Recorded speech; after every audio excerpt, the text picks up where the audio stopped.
the intro still? Yes, commercials and intro. Oh, okay.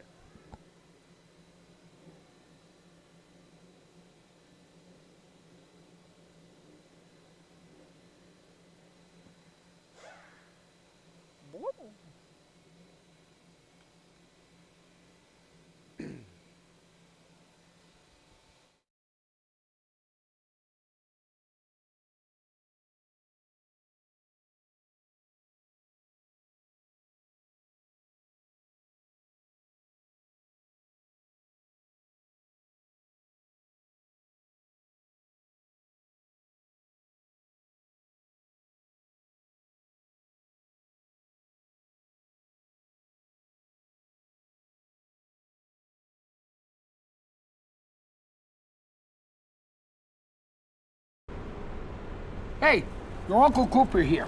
Once upon a time, there was a girl named Goldie, my niece, your cousin, and Goldie didn't know which tires were right for her. The first ones were too much tire, and then the next ones were not enough tire. Anyway, long story short, Goldie found the Coopers, and they were just right. What a happy, practical ending. Go to sleep. I love you. Go with the Coopers. Cooper!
Championship so close you can taste it.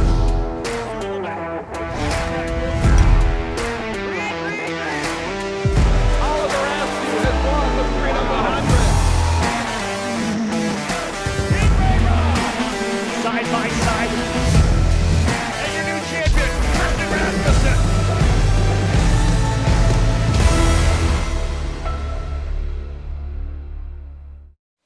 Welcome back to the action, race fans. This is Road to Indy TV Live. I'm your host, Parker Thompson, and we are getting ready for race 2. I've got the voice of the Road to Indy, Rob Howden, in the booth. And after a short delay, power outage, we're back. Yeah, something we've never seen before, I think, here on the Road to Indy. A power outage, transformer going down around the racetrack.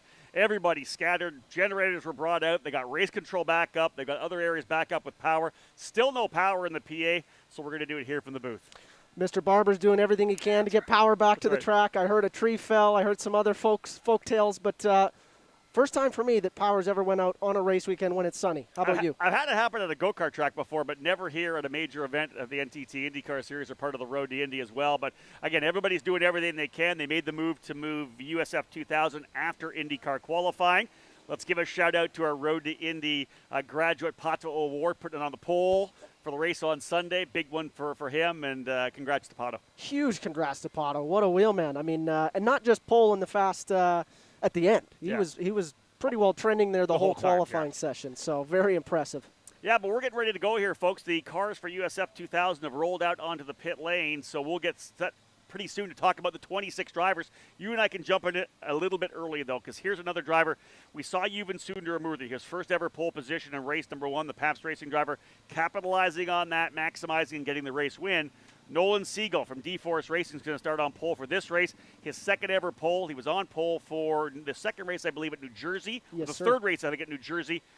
What do you think about him right now starting here at Barber to start the season off? I'm thinking he's in a pretty good spot. So not only is he on pole, but both of his teammates, D-Force, 1, 2, 3. Yeah. I mean, that's pretty solid. And they've got good race cars. We know that. Good race cars, and you got friendly people all around you. They're all blue cars. Fingers crossed. That's the number one rule in racing. Yeah. Don't hit your teammate. So at least he knows he's not going to get attacked on the start, right? On the outside of him is a teammate. On the inside of him is a teammate. Just get through the first couple corners. Now, the one thing we got to talk about, the one change is it's not as hot as it was. Obviously, significantly cooler. Getting a little chilly here. You got two Canadians in the booth. It doesn't look like it, but it is getting colder here. The second thing, if there was rubber on the track before, now after IndyCar qualifying, there is a lot of rubber down. Well, you think of how much they've been here over the last couple of weeks as well. We had spring training just a week and a half ago. No rubber down on the racetrack. They ran on Thursday. They ran on Friday. No IndyCar rubber down. This is the first time they're literally going out here with a brand new track. IndyCar's been here all day, qualifying just wrapping up. You can talk a little bit from your experience, Parker, over the last number of years, how much things change when you've got rubber on the racetrack from IndyCar. Huge amount. In my experience with the Tatis, essentially this car likes to pick up a lot of rear grip when there's more rubber down on the track. So when you're trying to get the car perfectly neutral around a place like Barber Motorsports Park, right on the knife edge, and then all of a sudden a curveball comes out, you've got more rubber down on the track. I bet you a lot of teams had to make some snap calls as to what they wanted to do. Engines have fired out on the racetrack. We have 26 racers here at USF2000 that are set to go. We'll line things up here by giving you a look at the grid as the driver's just starting to roll off pit lane here right now. So let's take the opportunity here. I'll don the glasses. Let's get back to work. We'll bring it up here and have a look at the grid. As we said, Nolan Siegel, ladies and gentlemen, will start on the pole position. But we'll start at the tail of the field first. It'll be 13 rows of drivers, 26 in total. Trey Burke and Kent Vaccaro starting at the tail of the field in 26th and 25th, both those rookie drivers. Matt Roungarito starting 24th. He moved up to 14th from, I think, almost dead last in the opening circuit. He had a big wreck in that incident with Miles Rowe. The exclusive Autosport team has been working this all morning long to get him back on the racetrack. He'll start 24th alongside Jackson Lee, who had a good run to 12th. Jackson will be looking for a strong effort to work his way forward. Row number 11, we'll see Eric Evans for Velocity Racing Development, the Georgia driver, the rookie in the number 29, starting in the 22nd spot. While Evan Stammer in the Cape Motorsports with Ignite Autosport program, he'll be starting 21st. Row number 10, Grant Palmer on the outside. Look for Grant in the exclusive Autosport machine to move forward. He went from 20th to 15th in the opening race. Bajoy Garg will start alongside him in the number 6 for Jay Howard Driver Development. On row number 9, it'll be Eli Navarro, the Lucas Oil School of Racing Formula Car Series champion, the scholarship car, starting in the 18th spot, the number 1 for D-Force Racing. And on the inside, starting 17th from Legacy Autosport, it's Simon Sykes. Moving to row number 8, the rookie, Peter Bogdanovich from New Zealand, starting 9th for Jay Howard Driver Development. And an interesting story, Parker, that we'll talk about. Winner from race 1, Yuvan Sundaramurthy for Pabst Racing, all the way back in the 15th position. Row 7 will have Andre Castro for Legacy Autosport alongside Billy Fraser, another one of the Kiwis. Row number 6, Thomas Naveau and Spike Kohlbecker. Naveau running for Cape Motorsports alongside his Cape Motorsports and Ignite Autosport teammate, Kohlbecker. Moving into the top 10 now, Jace Denmark for Pabst Racing, the rookie, starting 10th. And Christian Brooks, look for him to attack from the 9th position. Another driver caught out a bit in qualifying. He'll start on the inside of row 5. Row 4, we'll see Josh Green and Michael D'Orlando. Teammates last year at Cape Motorsports. D'Orlando staying with Cape this year. He'll start 7th. Josh Green moving to turn 3 in the 33 machine. He'll start 8th. Moving to row 3 on the outside, it'll be Josh Pearson in the 24. Inside, Dylan Christie. Then we got Miles Rowe, Kiko Porto, and the front row, Prescott Campbell and Nolan Siegel. Field lining up a little bit tight. A couple drivers coming in a little harder. Getting ready to punch off. Do we indeed go green? No, yellow. We'll get a chance to reset and give you the top 6 rows again, or 3 rows rather. Parker, you've done that before. Everybody trying to catch back up. The leaders, I think, jumped out early and then checked up. All these guys were on the throttle trying to get back to the tail of the grid, and once they slowed up, guys had to scatter further back. Well, and an interesting note here too, Rob, you've got a longer start zone than we've ever had on the RTI, almost double the length than most of our start zones. So what that start zone is for the folks at home, we've got RTI boards coming onto the front straightaway. There's one RTI board at start-finish where the green flag can be thrown, and the leader has a choice to accelerate in that zone. It's probably this weekend about a 500-foot zone, normally only 250 feet. So it's a longer start zone. Maybe that threw Nolan Siegel off. I don't know. It looked like they went, and then they checked up. Obviously not good. Let's reset in the front 3 rows. We were getting a little tight there on time. Again, Josh Pearson, second-year driver on the podium in race number 1 in the number 24 for Pabst Racing. Just 15 years of age. He'll start alongside Dylan Christie. Dylan had an issue early, had to pit and come back out on the racetrack. Starting 5th for turn 3. He's looking for his kind of coming out party. A good strong run for Dylan will be good here. Miles Rowe, that's the interesting story a little bit here, Parker. He's the one that was involved in the incident, spun in turn number 1, got collected by Matt Round-Garrido, major damage to the Force Indy car. He's going to start 4th now. The mental side of this game, has he pressed the reset button in his mind, and will it affect him at all? He'll start alongside Kiko Porto. Again, a good run for D-Force Racing. Very strong in qualifying. 1st, 2nd, and 3rd for race number 2. Porto, of course, the winner of the penultimate round last year at the Grand Prix of St. Petersburg. Front row, Prescott Campbell, Nolan Siegel. Campbell, second-year driver. Siegel, third-year driver. Both D-Force Racing. Campbell, a podium, finished 2nd in race number 1. Siegel back in the 12th position. He's looking to rebound. A chance for him to get a victory here. And now a nice setup. One driver coming to pit lane further back for some reason. A couple drivers slower and need a driver into pit lane. But they'll come out at turn number 17 now. It's race number 2, folks. It was on a delay. It's going to be a 20-lapper, and we're underway. Green, green, green. As the drivers now work their way into turn number 1. Do we get a clean start? Everybody holding their collective breath here in the paddock at Barber Motorsports Park. The die-hard fans hanging out on the hills here still to watch a little bit more racing. They got qualifying for the NTT IndyCar Series, but we're going wheel-to-wheel here with USF2000. The big rundown out of turn number 5, the opening passing zone, as the drivers are side-by-side. Opening lap, always the best place to pass because people are still bunched up. Once they go single file, it's a lot tougher. One driver dropping a wheel on the exit of turn number 6 a bit there through the kink of turn number 7. And Parker, just like you said, the D-Force drivers taking care of each other. It's blue and white, 1, 2, 3. Unbelievable. And it's looking like they're going to check off into the sunset here at Barber Motorsports Park. It is getting colder. You can see that most of the track has shade right now, and a lot of these drivers haven't driven in these types of conditions. And that's just it. Just the crazy difference of the conditions here now. The cooler temperatures, the IndyCar rubber. The first time around this racetrack has got to be a fact-finding mission to be real, right? You're just getting a feel for what's going on with the racetrack. Well, and not only a fact-finding mission, you've got half of Barber Motorsports Park as blind as it is as you're coming over all these crests. And now you're telling me that there's shade everywhere? It's going to throw off their visuals 100%. Really good battle there for P6. That, as I believe, Dylan Christie and Miles Rowe dicing it out there. Rowe's gone back a couple of positions. Field streaming out of turn number 17. Great battles further back as well. And that's one of the great things about the Road to Indy. We have drivers, of course, of differing experience. Some drivers have been here 1 year, 2 years, 3 years. The rookies get and go wheel to wheel. Just an opportunity for guys to race against each other wherever they are. 100%, and especially presented this race that we have here. You've got a lot of guys starting a little towards the back, more than you would have thought with that red flag coming out in qualifying too. So we're going to get pretty racy. I see Brooks, Nepvo, they're all starting to make ground. Yeah. Oh, and we've got couple drivers together further back on the exit of turn number 5, and there was some significant contact there, so we could have some damaged parts, and if indeed those drivers are stricken, we may see a full course yellow. That was deeper in the field. You can see one driver coming here from late on of that incident. We'll try to figure out who that was coming by here. Yeah, looking at some of the splits, I want to say that potentially guys just coming through, Kent Vaccaro and Bejoy Garg, I think maybe the two drivers that were involved. Trey Burke was the driver who headed to pit lane early. Not sure what happened to Trey there, but yeah, here comes that yellow flag, and I think it's going to be full course. I have a feeling that Kent Vaccaro could be stranded right in the middle of turn number 5. I believe that may have been him.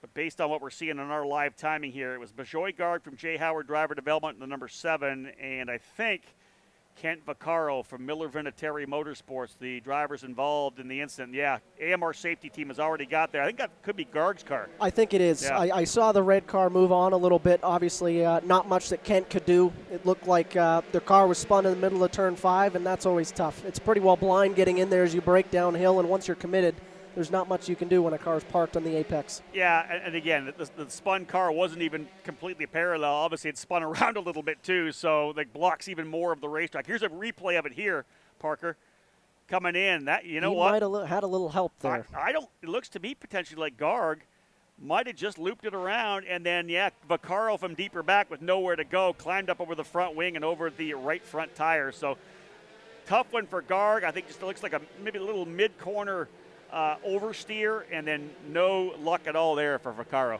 Oh, you hate to see that. You do. I'm actually surprised. I didn't see Vaccaro on that screen when we went back. So if he kept going, no, he's parked He's right there. Okay, Yeah, I was going to left say, side. I can't believe that car made it that far.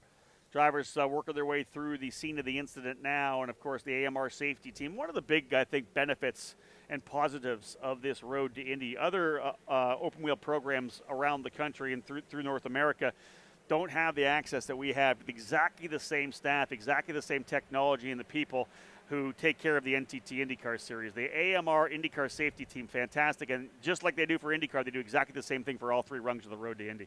Oh, I couldn't agree more, and I think that's a huge selling point of the Road to Indy. I mean, myself being a driver here for 6 years, safety is top priority, especially, kids might not think about it as much as they should. I've been there, I've done that, but parents definitely do. And you look at families and sponsors involved in the Road to Indy, you definitely want to keep everybody safe, and there's no better in the business than the AMR safety crew. Well, you know what? Let's give you a full field rundown now. Good opportunity to do that as we are now on a full course yellow. Nolan Siegel, Prescott Campbell, the 2 drivers from D-Force Racing, able to get out early. Josh Pearson attacked quickly on Kiko Porto, so Pearson very strong up into the 3rd spot, but again, Siegel with the race lead.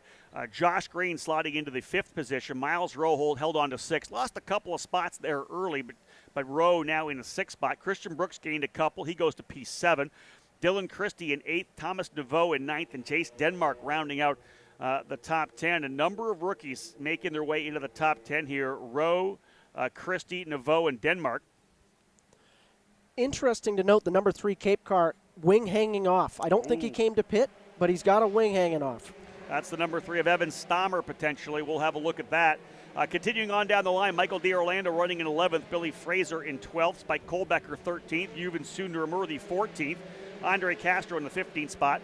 The remainder of the top 20 sees Simon Sykes, Peter Vodanovich, Jackson Lee, Evan Stammer, and Grant Palmer. Eric Evans in 21st, Eli Navarro 22nd, Matt Round-Garrido, I think, potentially got caught up in that, was able to kind of get out of the way. I think he was the slower car pulling away from the incident, likely had to take evasive maneuvers.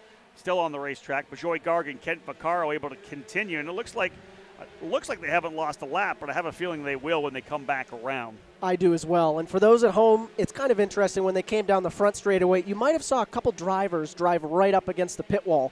What those guys were trying to do, I've been there. The crew is obviously radioed. As a driver, you actually can't see your front wing. Exactly. So a lot of the times you've made contact on a start or a restart, and you don't know if your wing is hanging on. You don't know if it's dragging. You get in that heat of the moment. You don't know what's going on. So you tell your crew, hey, guys, can you take a peek at it? You drive out of the line down the front straight, and they'll hopefully tell you good news, but most cases they'll probably tell you bad news. Yeah, you don't want to hear that, right? Indeed. We'll see what happens. The drivers come around. Parker picked up a potential wing damage for, we think, potentially Evan Stammer. We'll have a look as they continue to come through here to see whether or not there is damage to Stammer. He is currently running, I believe, in the 19th position. Didn't get a full run through there on the field. Again, this is coming through the turn 9-10 combination. Straight away down after actually 9, 10, and 11. And then here's the 12, 13, I believe, combination here. Really tough part of this racetrack. Actually, no, that's 11, 12, then the rise is in 13, and 14, 15, 16, 17. You got it. Capping off the lap around here, and the elevation change is absolutely staggering here at this particular racetrack. Drivers lining up, and I think it looks like we're going to go back to green. Indeed, the pace car ducked on off already, so away we go. Nolan Siegel, just like Yuvan Sundaramurthy this morning, going to handle his first restart as a leader. Away we go. Back to green flag racing. This is a good opportunity for Prescott Campbell to challenge. Restart's always an opportunity to challenge, and no, not able to get through. Campbell's into the 2nd spot. Pearson 3rd. Look at an attack from the outside. Big move by Billy Fraser, trying to make it 3 wide down the Alabama roller coaster. The New Zealand driver pushing real hard. Fraser running 12th at the stripe at the restart. Again, the run down the inside. Look at Josh Pearson, Parker trying to hold the outside, but Prescott's going to run him to the outside of the racetrack. And we've got a car off in 5. He looked like he kept it straight, though, and he's back on track. Tough part of the racetrack there. If you get to the outside, none of those rumbles. One driver went 4 wheels off. As you can see, the dust up. This is going to give, this battle between Pearson and Prescott's going to give Nolan Siegel a little bit of breathing room right now. Simon Sykes, and I want to say that might have been Grant Palmer going at it side by side as well. No, I think that's actually Sykes and Vodanovich This is some good racing further back in the field as well. But, man, out front, Nolan Siegel says, you guys can battle behind me as much as you want.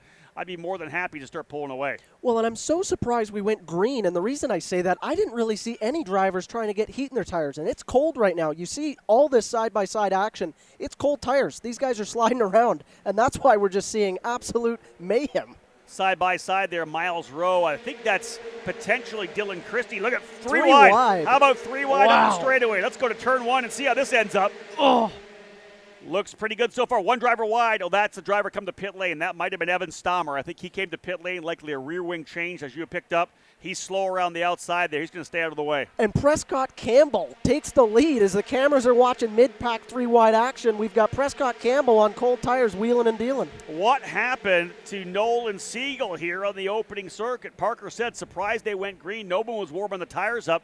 And Campbell's gone to the lead. Another driver off the outside of the racetrack of turn number 6. Wow, it is just, I tell you, these guys managing cold tires. We're 3 wide again, headed into 7. These drivers realize they need to realize there's only 4 days till they're on the racetrack, or 5 days till they're on the racetrack at St. Petersburg. Let's not give too much work to your team, guys. Bring the car home in one piece. Well, and it's funny, Rob, we haven't had time to say it, but there's only 20 laps because of our delay. Yeah. It's cut about 5 to 10 laps usually on what a USF2000 race would be. So I guess the teams relayed the message that they got to get their elbows up early. Yeah, drivers going at it big time here. Prescott Campbell with the lead. Driver out of California, going to school in Oxford in the UK, but has been doing it online throughout the COVID-19 shutdown. A lot of great stuff going on with Prescott Campbell. What a way it would be for him to score a victory. D-Force Racing would like to get the win. They scored their first ever Road to Indy victory with Manuel Suleiman. Were able to win last year in USF2000 with Kiko Porto. Getting a win here in the opening weekend would be big. Well, and we've talked about it, Rob. Kiko being the veteran coming back to D-Force, obviously, that's some familiarity. But you look at these two guys coming in, Nolan Siegel and Prescott Campbell. They've been the stars of the show there at D-Force so far. Nolan Siegel's got the most experience of the drivers running here in the top 5. His 3rd year in the series. Spent the first year with Newman Walks Racing, last year with Drake J. Howard, moving over to D-Force Racing. And that team really has picked up a ton of momentum over the second half of the season last year, and they've transitioned that here into the start of 2021. Campbell second in the opening race, leading right now. Ooh, a little bit of a miscue there in turn number 9. Didn't quite get the car to rotate. Didn't get the car to rotate. And watch as we see these cars go through turn 8 and 9. Everybody's locking up. There's dirt on the track. They're sliding around. I tell you, this is a lot of action here. Well, you talk, Parker, about how much different this racetrack is. First time they come out here. Cooler temperatures, IndyCar rubber. It's going to change the way that the car balances on the entry to every corner. Well, and look at the lap times too, Rob. We're at a 123 flat when normally we'll see, low 121s in qualifying. So it's definitely a lot of adapting going on right now. And you got to think a lot of these guys are kind of at the end of these tires where you only had those 3 sets of tires as well. Guys use them for qualifying, use them for race number 1. These aren't going to be pristine tires on their cars right now. They are definitely not, as we watch everybody wrestle the car around. And I don't think Campbell's going to ride off into the sunset on this one. Siegel's right there. Well, and this is, we really haven't talked about it yet here, but I think very interesting is the fact that this racetrack, newly repaved, really tough on the left front tire. We're talking about tires that have been used in qualifying already, and who's taking care of their tire? Again, a little cooler temperatures, potentially sliding the front of that car around, especially if you're in the draft. You got some aero wash. Let's see what happens to the guys behind Prescott Campbell. Definitely, and a lot of these Road to Indy teams, they're going to use their worst set more in the afternoon because that's when it's hot anyways. You don't see the huge tire gains when you put on those new tires in the morning, so you're 100% right. A lot of these tire sets, because they were supposed to race a couple hours ago, they're probably not on their best tires they have for the weekend. We're just coming up to the halfway point here right now, 8 laps down to the 20, so almost to the halfway point. Prescott Campbell has got the guys behind him. Nolan Siegel runs second, Josh Pearson third, Kiko Porto fourth, Josh Green fifth, Christian Brooks trying to recover once again up into the 6th position, Thomas Naveau seventh, Miles Rowe 8th, Michael D'Orlando and Yuvan Sundaramurthy rounding out the top 10. Yuvan from 15th up to 10th, showing the speed, Parker, that he had to win race number 1. But if he's able to get into the top 10, I think that's going to be a solid run to pair with that victory this morning. I 100% think so as well. And, talking with Yuvan, he's already thinking points. I know that might not be the best strategy, but hey, he said he's the championship leader and he wants to keep it that way. He's got to think points being prizes. So I'm sure he's a little conservative right now. He doesn't want to take away the fact that he's won a race today. Yeah, one of the guys, of course, looking for big points here is Prescott Campbell. He was P2 in race 1. A victory here would give him the point lead heading to St. Petersburg next weekend. Well, and another interesting storyline, we've got Prescott and Josh Pearson together up there in the top 3, former teammates, That's if right. I'm not mistaken. They were teammates last year with Exclusive Autosport. They went their separate ways. Campbell to D-Force Racing, Pearson to Pabst. And both these young drivers have really stepped things up here at the start of the season. So incredible runs by these second-year drivers. And again, Nolan Siegel right in there as well. A little further back, let's look at some of the battles that we're seeing on the racetrack as well. I like the fight between Andre Castro and Billy Fraser. Jackson Lee's been able to get himself up into that scrap as well from deeper in the field. There are lots of good battles going on here. And again, I always reiterate this early. The young drivers, the rookies, are going to keep getting better throughout the early part of the season. And when they're battling together, really working on that racecraft, that's going to pay off once we get to Road America. 100%. If I'm Prescott, though, I'm thinking, okay, this is a good spot. I got Nolan Siegel behind me. He's a blue car. I'm a blue car. Yep. I can already see he's pinching off a few lines. You watch him going through turn 14 and 15. He's not opening it up. He's keeping it closed. He knows what to do. Really, he's putting in quite an impressive drive here. And unlike any of the drivers in the top 5, clean air out front, which means he's got all the aero on that front wing. He's not having to worry about any kind of aero wash. He's not having to change his line to try to get a bit of air to come over maybe the right or the left front of the wing just to get that car to plant. That'll allow him to take care of the tires more than the guys behind him. 100%. And then you look at if you're squaring the guy up behind you, you know Nolan. He's a teammate. Not only does he not want to crash into him, but they know each other, right? They got to be friendly with each other. They've spent a lot of time together in the offseason. They know their strengths and weaknesses. You know, if I'm looking in my mirrors and I see Christian Brooks or I see Josh Green, a second-year or third-year guy, I'm going, uh-oh. Yeah. But if I see my teammate and I see a guy that I know his data, I know where he's strong, I know where he's weak, you know, I'm sure Prescott's calculating everything. He's a pretty smart kid over there going for his engineering degree. Exactly. And let's be real. You got to think about the different dynamics. You got to think about the different situations. Nolan Siegel's sitting there saying, hey, man, I finished 12th. I think 11th or 12th in the opening round. Do I try for a win, a low percentage pass, or do I do whatever I can to stay with my wingman and hold on to second? Because big points, as you said. And you look over the kind of 10 or 11-year history of USF2000, the guy that wins the opening round of the season isn't always the guy that wins the championship. You've got to get a couple of good results. You don't want the DNF for sure. That will set things up to make it tough to come back. Exactly. Drivers working now into the second half of the race. They've just put lap 11 in the books, 9 remaining. And again, the D-Force drivers run 1, 2, 4. Campbell, Siegel, and then Porto. Josh Pearson, the interloper in there, running P3 in the Pabst Racing Machine. The driver out of Wilsonville, Oregon. Very strong. 2 guys we see chipping away here. We haven't talked much because there's been a lot of action in mid-pack and up front, but you've got Christian Brooks and Josh Green started on that verge of top 10, and now all of a sudden they're almost, Christian is in the top 5, and they're probably knocking on the door of a podium here by the time we get to the 10 laps. And here's the difference in the thoughts, right? Nolan Siegel starting on pole. He's thinking about trying to go for the race win. Prescott Campbell coming off that second place in the opening round. Yeah, you know what? All I need is a good finish here, and I'm going to have the point lead. Christian Brooks got caught out by that red flag in the first qualifying session. He started back, ended up working his way forward, though. It was a good point stay. Wasn't the race win that he wanted, being the fastest driver in spring training, the fastest driver in practice, but he's been able to get that good point stay. He's worked his way now back up, as we know, into the 5th position. He's going to work here in Kiko Porto.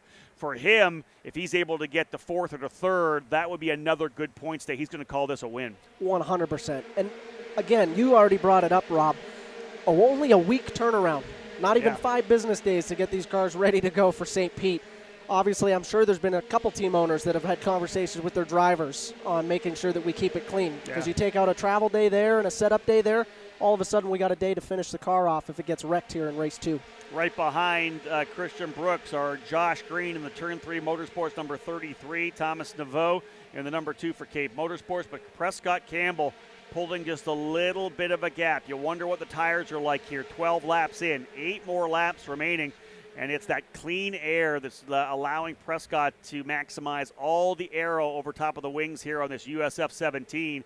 Those behind him, when they get close enough, especially coming through this corner here, turn number 9 or some of the quicker corners, the 12-13 combination, Parker, you're always battling a little bit of that aero, that mid-corner understeer that really works the tires. Well, and we can see for the fans at home that are watching on the live stream, you can visually see it now. Normally you can't, but watch how these cars are getting sideways. You can literally see the catches they're having in 9. You can see the catches they're having in 13.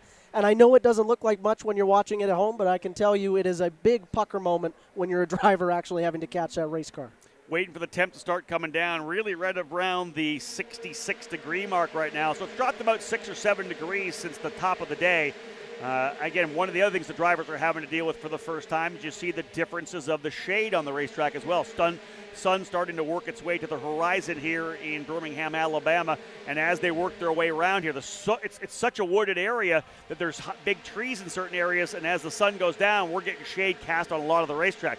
How different is a part of the racetrack where you're rolling into shade than coming back into the sunlight? Hugely different. I mean, just the track temperatures are going to be, multiple degrees different. So the tires are going to handle different. But then not only that, to add another variable to it, the sun is as low as it'll ever be, which for a race car driver, when you're sitting in a low car, means it's right in your eyes everywhere you go. So if it's not shaded, you've got sun in your eyes.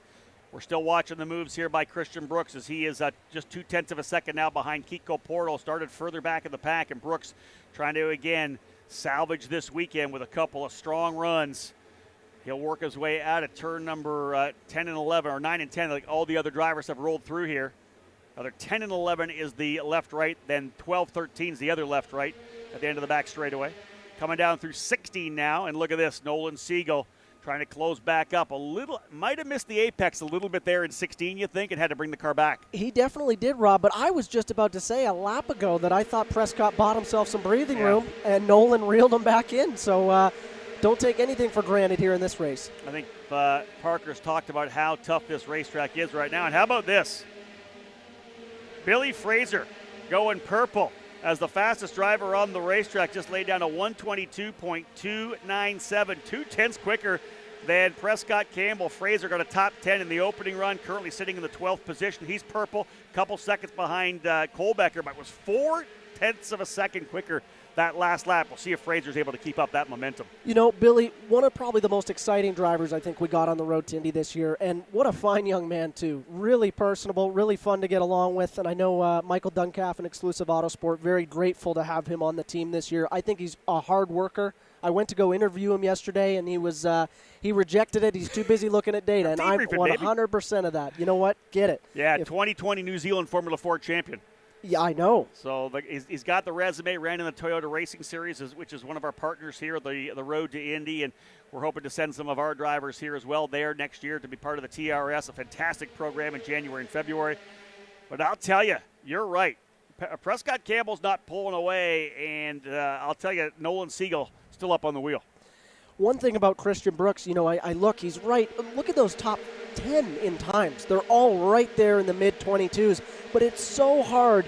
It's one thing when you're in second place and you've got one car dirty air, but when you're in fifth or sixth and you've got 5 cars in front of you with dirty air, there's literally nowhere you can get your front or rear wing any clean air. It's so tough and frustrating. I know what Christian's probably going through. He's fast enough to stay with that lead train. He's just not got any open gap to get his front wing any air. There's your top 5 there coming out of turn number 5 and 6. They got a little bit of a gap now back to Josh Green, about a full second from Christian Brooks back to Josh Green. But again, after what happened with Christian Brooks, we talked about the fact that he started further in the field back in the 9th position. To be able to work from 9th up to 5th when you're in the top 10. 20 to 15 or 20 to 14, a little different with the drivers behind you there, the level of speed. 9th up into 5th is really showing you got something on the car. Definitely, and we'll talk about another big mover. I believe Jackson Lee started pretty close to the last row of the field. Yeah, let's go 23rd to 13th. That's nice. 10 spots. And Jackson Lee's the kind of a guy here right now. He's digging. He doesn't have the full budget for this year. He's digging hard. He got a lot of great partners put together for Jackson. And here's a guy that really wants to make an impression here early. Remember, had that issue in qualifying where the car just shut off in turn number 16. When that happened, he brought the red flag out, lost his fast lap. That's why he started the tail of the field. This is more where he needs to be, and he's trying to close up here on Billy Fraser. Well, on 13th, great points day. If he keeps it clean and brings the car home with 4 wheels and no scratches, I think that's a pretty solid rookie effort for his first race on the road to Indy. I would totally agree with that. 4 laps remaining, and it'll be 3 laps when they come back around, but 4 to go here for Prescott Campbell. 16 laps in the books.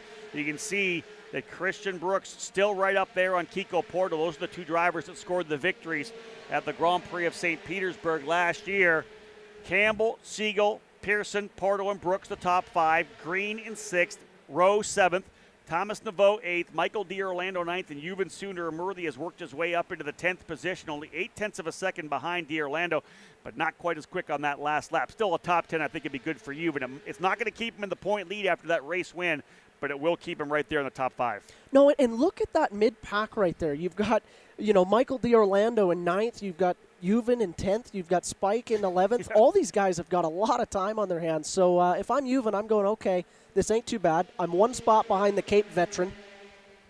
We're in it. Watching Christian Brooks, thinking about the inside, down to the bottom. Whoa. Christian Brooks, you saw that there. Kind of diamonded it off the corner coming out of turn number 15 to 16 to get a better run back down the hill. Thought about going to the inside of Kiko Porto there. Couldn't quite pull the trigger. But I'll tell you, Christian Brooks is reaching into the old go-karting bag of tricks to see whatever he can do to potentially dive him. And you know what? Even if you show the nose there, maybe a little mid-corner adjustment for Kiko would allow him to get by. You know what? I think that's a veteran move on Christian Brooks' part. The Christian Brooks a year ago would have shoved it down the inside, and we probably would have had contact. And the Christian Brooks I saw right there, it was a high-risk move, low percentage. He's racing for 5th. What's one spot? It's only going to be 2 points. I think he did the right decision there. I don't think you're wrong on that one at all. We got a great battle here for 4th position. There's no doubt about that. Behind them, I think Miles Rowe's been able to get by Josh Green. So Miles Rowe in the Force Indy number 99, I think back into the 6th position. Pretty solid for a guy that was 4th, fell back to 9th, and has clawed his way back forward. Miles Rowe, the rookie driver for Force Indy, a pretty significant incident in the opening round with contact in turn 1 after a spin. He's getting himself back up here to, I think, the 6th position. Look out, though, folks. We're not done here yet. We're going to go 2 laps to go this time by. They're out of 17. And Nolan Siegel's starting to get hungry. He is going to work, see if he can't find a way by his teammate. There's 2 Cape Motorsports drivers battling there as well, Thomas Naveau and Michael D'Orlando. So the Cape guys going at it. That would be for 8th and 9th. But I don't think we're done yet for the race win. Siegel may not be content with P2. I don't think he is content. If I'm Siegel, I'm going, hey, what could have been 2 years ago or a year ago when I started on pole, I start on pole now, I want the win. I didn't have a good start to the season. I know we talked about it. He's probably going second's good, but I think he's hungry for that win. He sees a blue car in front of him. He's a blue car. He going, I can be there if that guy's there.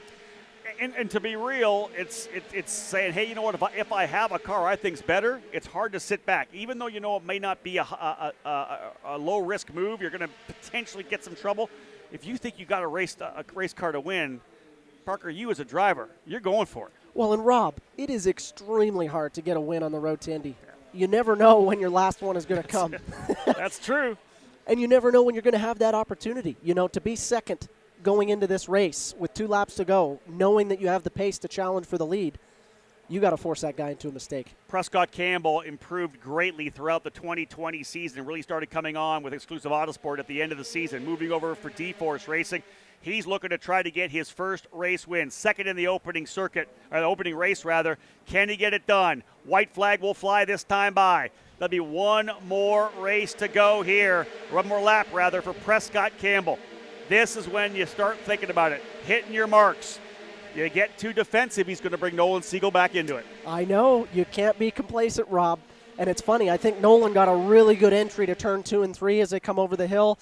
Still 5-6 cars back, but Nolan seems really strong through the 12-13 complex into 14. If I had to guess, I'd say Nolan's thinking about going into 14 on the inside. And I'll tell you this, Prescott Campbell did not run the defensive line down into turn number 5, and he ran the full race line. That's just a smart idea.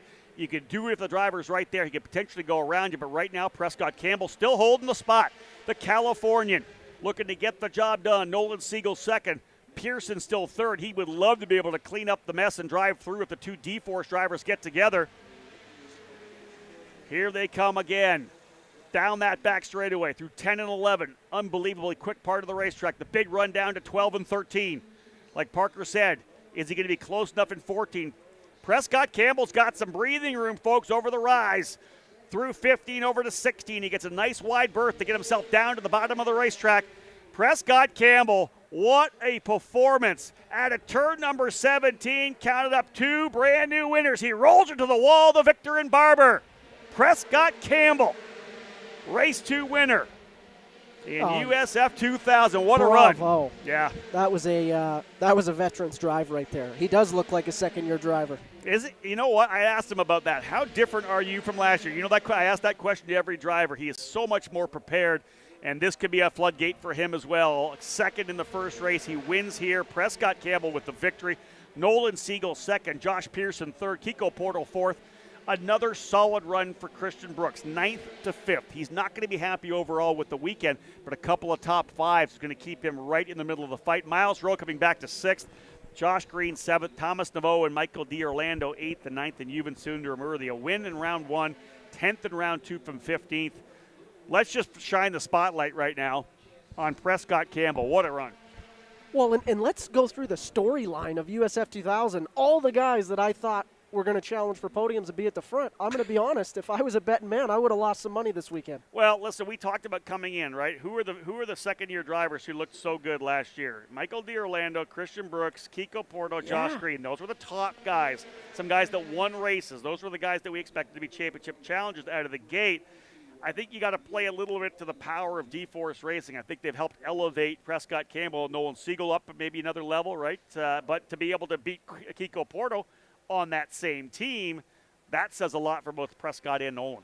Well, and not only that, Rob, but when we've got race winners in 9th and 10th position in any race, that is pretty impressive. Indeed. The USF 2000 field this year, take no prisoners for anybody.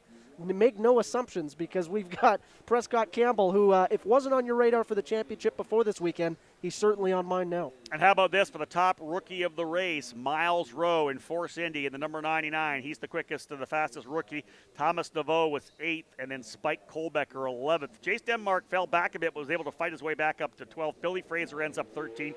Jackson Lee from 23rd to 14th. It'll be a good day for Jackson Lee, and like you said, roll it back to the trailer. The team loves it when you roll it in and get out at the trailer and not doing it on a wrecker. 100%. And not only Miles Rowe, the top rookie, it looks like he took the fastest lap of the race as well. So that if that isn't going to boost his confidence going into Grand Prix of St. Petersburg, I don't know what will. Well, there you have it right there. Prescott Campbell rolling into victory lane, and tell us how good that is when you're coming into victory lane. The team comes over, you're getting out of the car, the jubilation when you've got that first victory. Especially your first wins. You know, that's something I've really enjoyed my role this weekend as the Road to Indy TV host, because look at that first win, that first win yell, that first win smile. You know, nothing tops that on the Road to Indy. We work so hard as drivers to not only work outside the car to drive the car, but then we work hard to go fast in the car. That's that brings almost a tear to my eye again. You get a little emotional, don't you? You do. It's amazing. You can see the elation here with the team, D-Force Racing. The drivers in the top 5, 3 different teams. D-Force putting 3 drivers in the top 5. Impressive. Pabst Racing with Pearson and Exclusive Autosport with Brooks. Then you've got other drivers, the top 10 teams, rather. Force Indy with Rowe. You got Turn 3 Motorsports with Josh Green and Cape Motorsports, and as well, we got Pabst Racing again with Yuvan. Pretty impressive. And it's very interesting. You know, 2 or 3 years ago, USF 2000 was the Cape and the Pabst show. Of course it was pretty well those two top teams, and now look at where we're at. I mean, you've got D-Force Racing with almost a 1-2-3 to kick off 2021. They've got momentum going into the next race. You think about this, they just did well here. How good was D-Force Racing at St. Petersburg last year? Yeah, how about a win for Kiko Porter and almost one for Cam Shields? Man, these guys have momentum, and they have to feel good going to a track they know they have a great setup for. Yeah. You're telling me. And not only that, but St. Pete is not a year apart now. No. It's only 6 months apart, almost to the day. That's it, exactly that. Having a look at the order there again, as we said, Prescott Campbell with the win, Nolan Siegel in second, Josh Pearson third, Kiko Porto and Christian Brooks rounding out the top 5. Miles Rowe 6th, Josh Green 7th. Thomas Naveau and Michael D. Orlando from Cape 8th and 9th. Yuvan Sundaramurthy in the 10th spot. Spike Kohlbecker 11th. Jace Denmark in 12th. Billy Fraser, Jackson Lee, and Grant Palmer rounding out the top 15. Palmer again from 20th to 15th, so a couple of top 15 finishes for Grant Palmer. Eric Evans in 16th. Simon Sykes 17th. Eli Navarro, Andre Castro, and Dylan Christie ran out the top 20. You know, out of 26 drivers, we've got 15 rookies. And my biggest advice to any rookie coming in is on your first weekend, you just have to complete every lap. Yeah. That's literally it. You know, the points will come, the pace will come. You just need to learn and soak it all in, especially at Barber Motorsports Park. It's an expensive place to rent. Yeah. It's the Augusta National of Motorsports. You know, you don't just show up here and get test time. Exactly. Get every lap you can and build for 2 years. And when you don't do that, then you lose the opportunity to get that done. 100%. You make a mistake, you get crash damage. I got hurts the rest of the drivers season. over in Titus Victory Lane. I got to go. Rob Howden's a popular man. We'll talk to him later. Thanks, Rob. What an unbelievable race here for USF2000 to get kicked off in race 2. You know, I can't stress enough how you've got these rookies. If you would have told me that we had 2 first-time winners here in USF2000 with such a strong returning field, I would have called you a liar. But all of a sudden, we've got Prescott Campbell and we've got Uven. 2 first-time winners. Unbelievable job by both rookies. All of a sudden, I have a completely jumbled up championship pick. I don't know who to pick after this weekend. Really cool stuff to see in USF2000. And we'll throw it over to Rob, who's going to be your Victory Lane celebration.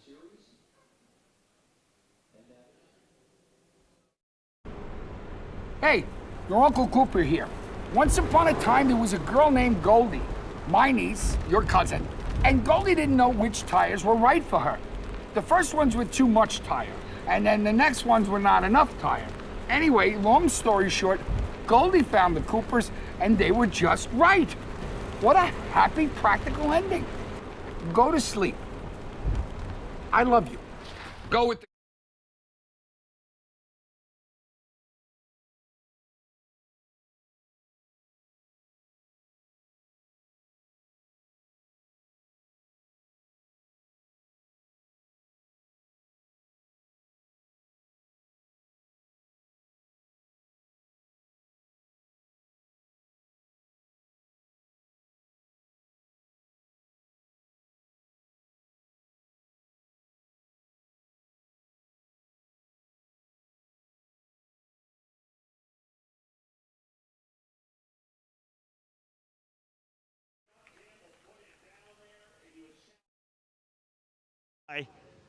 The young driver beside him is teammate Nolan Siegel.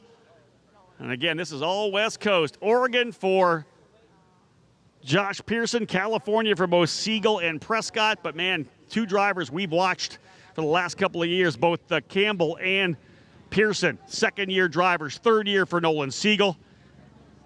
We got our good friends from Doster Construction coming in here as well to get a photo op down here in Titus Victory Lane. What a weekend for the drivers to start things off here in the Cooper Tires USF2000 Championship. We're back at it again tomorrow with Indy Pro 2000 and Indy Lights, a couple more races for you. Drivers here in the USF2000 program, the first rung of the Road to Indy, will now focus to St. Petersburg. They're back on track in just a couple of days on the street circuit there. So now we'll bring up that champagne, boys. You can wash those suits between races. Prescott Campbell with the win. Let her rip, boys. Champagne flying all over the place here. The teammates from D-Force going at it. So again, great way to cap off the day here for the drivers in this particular program, the Cooper Tires USF2000 Championship. First win for Uven Sooner Amurthy earlier today, and the first career Road to Indy victory for Prescott Campbell. A flawless performance up front. He was able to get by Nolan Siegel early in the race and then held him off through to get that first career win. D-Force Racing 1-2. Tremendous run for the team. And again, kudos to Prescott Campbell, the winner of race number 2 in the Cooper Tires USF2000 Championship. We'll be back with Road to Indy Racing tomorrow. Indy Pro and Indy Lights. Well, thank you.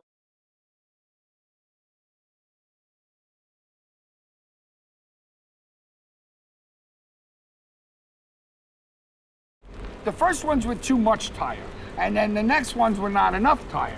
Anyway, long story short, Goldie found the Coopers, and they were just right. What a happy, practical ending. Go to sleep. I love you. Go with the Coopers. Cooper!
Well, I couldn't be happier to be joined by another man of the hour. Your first race win, Prescott Campbell in USF2000 Race 2. Prescott, how does it feel? Feels amazing. Last season was tough. This race event, Quali 1 P2, Quali 2 P2, Race 1 P2, I was really hungry to go one better. Finally got it done. It feels really good. Very satisfying way to end the weekend. I bet it's a satisfying way to end the weekend. And I'll be honest, coming into this race, what were your expectations? Were you expecting to go out and get not only 2 podiums but come away with a win this weekend? Well, I was confident the team was going to give me the car to be able to. We were really strong in spring training. All 4 drivers are really fast and capitalize on how good the car is, how good D-Force makes it for us. So I knew it would be possible. Just had to put it together, keep it clean, and be the best of my teammates, and I knew I'd be able to get it. Well, Rob Howden and I said it on the broadcast. If you weren't a championship contender coming into this race, I think you just woke the entire Road to Indy paddock up as to who Prescott Campbell truly is. So congratulations. Tell me about the first win and the emotions. I mean, it's got to be – I like that you spend a whole year. I did the same thing when I was a rookie. I didn't get that first win in my first year because I had to work for it. You really had to grind for it. So tell us the emotions of crossing the line. First race in 2021, first win. Well, going into 2020 as a scholarship driver, there was a lot of pressure on me. I didn't live up to the expectations I had for myself. So coming into this season, I really wanted to turn things around, worked really hard in the offseason to make some changes, and they've really paid off. I think one of the best decisions was, of course, choosing the right team. D-Force Racing puts the car together for us, and, makes me really confident as a driver going into every event. Well, and I have to say, D-Force Racing before this race probably wasn't known as the juggernaut of USF2000, but after not only a 1-2-3 in qualifying, they come away almost with a 1-2-3, a 1-2-4 in the race. Unbelievable. I mean, you say that they were strong before. I don't think I've ever seen them this strong. So tell us about the hard work that you've done in the offseason. Well, they were very strong in Indy Pro last season. They didn't really have a strong USF program, but now they've really focused on it in the offseason. They made it clear really early that this is what they wanted to do. We tested a lot at their home track, MSR Houston, and, really put in the work, put in the time, lots of laps, all together as a team, all 4 of my teammates there, and really got to, grow as a team through the offseason. We arrived at this event knowing each other very well, and that's really worked out for us. What has made the difference, Prescott, when you look at last year going into this year? I think a lot of it was mental. I think last year I had a lot of pressure on myself, and I didn't really know how to approach it mentally. I think this year I've been able to fix that and come at it with a new approach, and it's worked out. Yeah, I couldn't agree more. And the reason I say that, you look last year topping the Homestead spring training test, right? Your first season in USF2000, you go and you top the test, which unfortunately doesn't get a trophy and it doesn't pay points. All of a sudden, everybody's watching you. Everybody's going, okay, who is this? And then obviously a growing year. Mm-hmm. But to come into this race, I mean, you have certainly switched it on over the offseason, which is great to see. Yeah, I think, bringing up spring training from last season, topping that, I think one thing that's consistent between, now and then was every time between a race I'd have something to do. At the time I was going to school in Oxford for engineering, so in between every races my focus is on that. Now I have an engineering job, and when I'm home, that's what I'm focused on. So I think having something to go to and really, mentally challenge myself in between races has helped me. Hold up. Engineering job. Mm-hmm. I missed the memo on this. Yeah. I may be a rookie myself as the Road to Indy TV host. Let's get into that a little bit. Yeah, well, I work for Fluid Logic. You see them on the side of my car, sponsor, and I'm an employee for them. I'm their engineer. We're a startup in Southern California, and we make hydration systems for race cars. Andretti uses our systems, Ganassi uses our systems, McLaren, and a lot of off-road teams, a lot of sports car teams. What's special about it is the magnetic connection. So basically egress, getting out of the cars really quick in the case of an emergency or a pit stop, and magnetically disconnects. They were looking for an engineer. I approached them for sponsorship, and and I was also looking for a job at the time. Dropped out of school for this year only, and was looking for employment, and worked out, and really enjoyed working there.